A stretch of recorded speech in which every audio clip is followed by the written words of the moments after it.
cette table ronde. Nous allons parler aujourd'hui d'interface. On nous a demandé de parler de l'interface entre l'intelligence artificielle et la conscience artificielle. On va voir ce qu'on va réussir à faire avec ce sujet.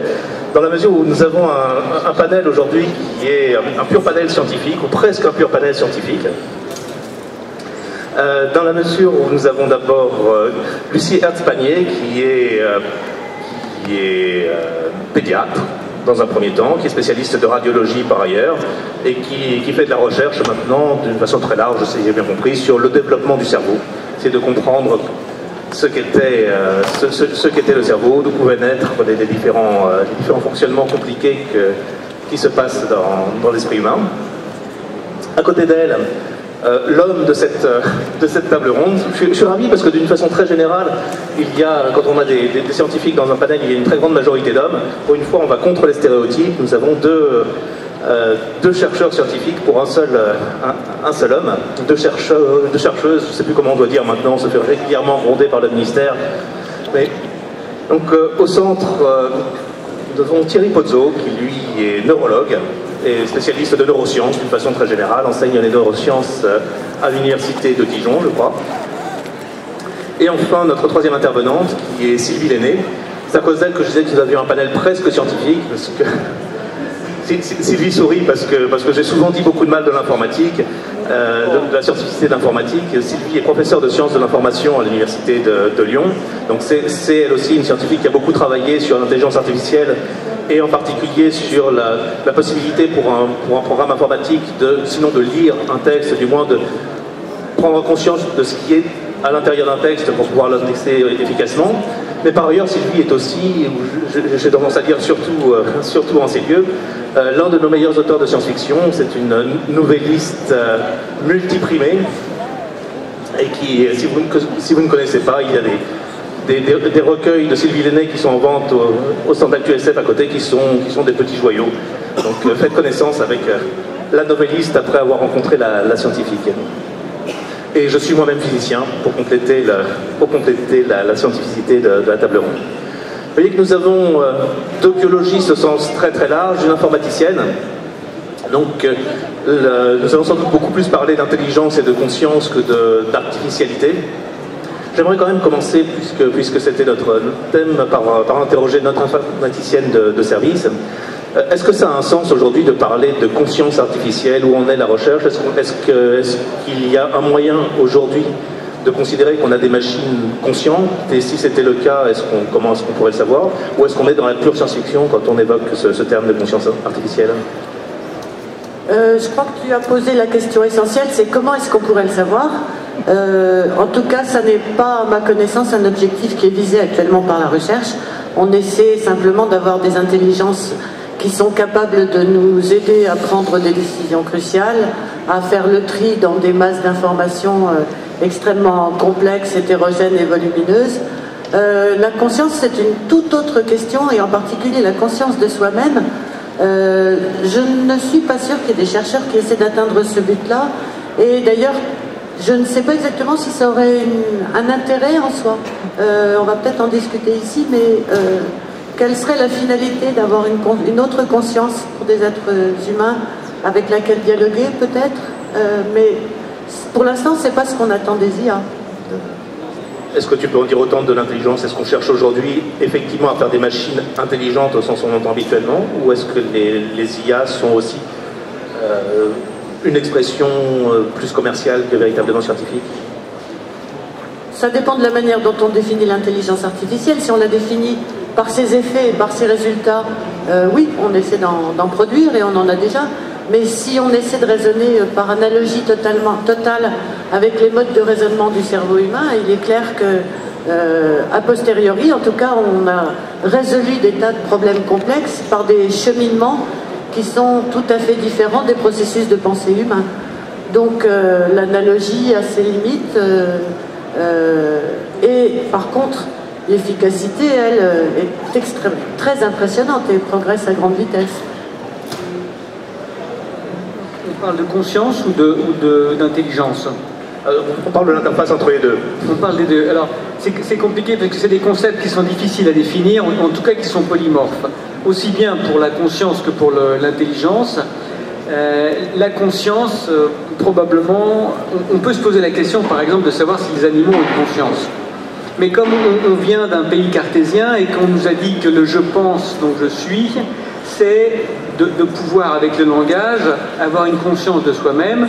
On l'attribue en général, la conscience, qu'aux humains. Mais les travaux, je dirais, dans le domaine des neurosciences ou des sciences cognitives, montrent que ce n'est pas seulement le cas.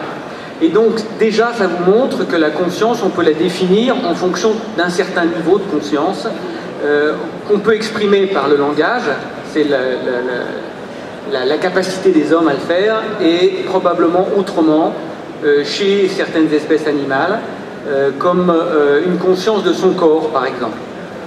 Donc ça, c'est un premier point. Qui est différent du problème de l'intelligence, parce que on peut très bien perdre son intelligence mais garder sa conscience. Enfin, c'est pas forcément des choses qui vont ensemble. L'intelligence, c'est pareil, c'est aussi polymorphe, c'est-à-dire qu'on peut, si par exemple vous êtes informaticien, vous allez avoir beaucoup d'intérêt à définir l'intelligence comme quelque chose qui calcule, comme une machine à calculer, hein, comme un ordinateur. C'est-à-dire que l'intelligence, ça va se définir comme un joueur d'échecs qui va faire des opérations mentales et qui va résoudre des stratégies. Et puis, si vous êtes anthropologue, vous serez peut-être plus intéressé pour comprendre que l'intelligence, c'est pas seulement de calculer, mais c'est de s'adapter, c'est d'interagir avec l'environnement. Et donc, du coup, ça devient une intelligence incarnée qui va faire intervenir le corps. Et donc là, du coup, si on se pose la question de l'intelligence artificielle, ça devient compliqué parce que on a beaucoup de mal à reproduire le corps humain, notamment en robotique, et donc de faire de l'intelligence artificielle qui soit du deuxième ordre, c'est-à-dire de l'intelligence adaptative, de l'intersubjectivité, où on va faire intervenir le corps pour être intelligent, et non pas simplement Deep Blue qui va battre Kasparov. Et est-ce que Il faut parler assez près du micro. Allô, allô? Oui. Est-ce que je peux encore complexifier un tout petit peu la question par rapport à ce qu'ont dit mes deux collègues à côté, en reprenant en particulier, disons, les deux concepts, le concept de conscience. Ici, le meeting s'appelle intelligence au pluriel. Commençons par les intelligences. Thierry a parlé des intelligences en parlant de l'intelligence purement cérébrale et de l'intelligence incarnée. On pourrait complexifier le système en disant, il dit l'une est un calcul et l'autre est adaptative. Mais en fait, l'intelligence adaptative est aussi un calcul. Hein.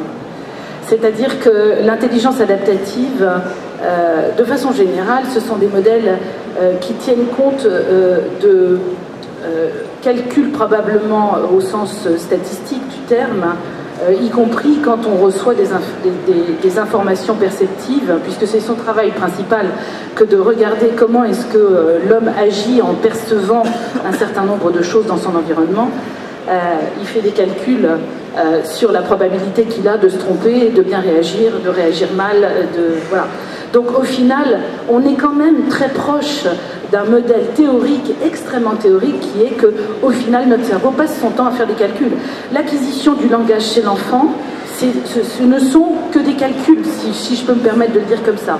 C'est des calculs statistiques sur la probabilité que deux syllabes se suivent, sur la probabilité que... voilà. Bon. Donc ce sont quand même que des calculs. Ça, c'était pour les intelligences, ça complexifie un peu le débat, et en même temps, ça peut nous rapprocher en théorie de modèles d'intelligence artificielle, même si vous verrez au final que moi, personnellement, j'y crois pas du tout. Quand on parle de la conscience, on devrait aussi mettre un S, parce que c'est pas la conscience dont on parle, ce sont les consciences, je pense. On parle tous de choses qui sont très très différentes, je suppose, et peut-être que le débat serait plus simple si on commençait par être sûr qu'on parle tous de la même chose. Parce que si on parle de la conscience au sens cognitif du terme, il y a déjà le premier niveau très simple, c'est est-ce qu'une information est perçue de façon consciente ou pas consciente? Ça, c'est un niveau très bas.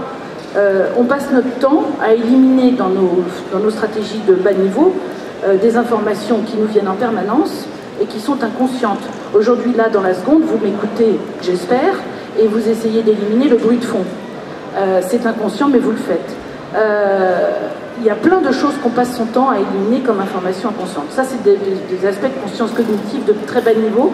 Et ça peut se simuler très aisément, je pense, sur le plan de l'intelligence, enfin, des modèles informatiques. Si on commence à parler à des niveaux plus élevés, comme Thierry tout de suite l'a fait, du style conscience de soi, conscience de l'humain, conscience des autres, effectivement, on arrive dans des domaines beaucoup plus sophistiqués. Mais là encore, on peut venir sur des domaines où des modèles neuronaux cérébraux émergent depuis 10 ans, 15 ans, où on sait qu'il y a, par exemple, des réseaux de neurones qui sont des neurones dédiés à percevoir l'action d'autrui et éventuellement l'intention d'autrui. Et ces neurones-là ont des fonctionnements un peu particuliers, certes, mais finalement sont éventuellement modélisables. Ça, je dis ça parce que je vais donner la parole à Thierry qui va sûrement réagir. Ces neurones s'appellent les neurones miroirs et ont été mis au point, découverts par un type qui s'appelle Rizzolatti, et c'est totalement fascinant, et comme c'est son domaine d'expertise, je suis sûre qu'il va rebondir.